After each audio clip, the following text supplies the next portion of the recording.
నల్గొండ జిల్లా నార్కెట్పల్లి మండలం చెరువుగట్టులోని శ్రీ పార్వతీ జడల రామలింగేశ్వర స్వామి దేవస్థానంలో మహాశివరాత్రి సందర్భంగా భక్తుల రద్దీ భారీగా పెరిగింది. తెల్లవారుజాము నుంచే భక్తులు కోనేరులో పవిత్ర స్నానాలు ఆచరించి స్వామివారి దర్శనానికి బారులు తీరారు. గర్భగుడిలో స్వామివారి దర్శనం కోసం గంటల కొద్దీ వేచి చూడాల్సిన పరిస్థితి నెలకొంది. మూడు గుండ్లపై ఉన్న స్వామివారిని దర్శించుకునేందుకు కూడా భక్తులు పెద్ద సంఖ్యలో తరలివచ్చారు. అర్చకులు అభిషేకాలు నిర్వహించి మొక్కులు తీర్చుకుంటున్నారు.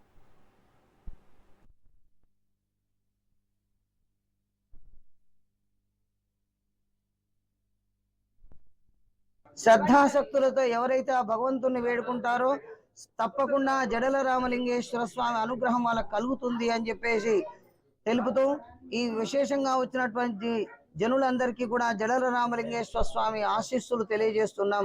మంది భక్తులు ఈ రోజు స్వామివారిని దర్శించి పూజించి జాగరణ జరిపి స్వామివారిని సేవించడానికి వచ్చినటువంటి భక్తులందరికీ జడల రామలింగేశ్వర స్వామి అనుగ్రహము కలగాలని భగవంతుని ప్రార్థన చేస్తూ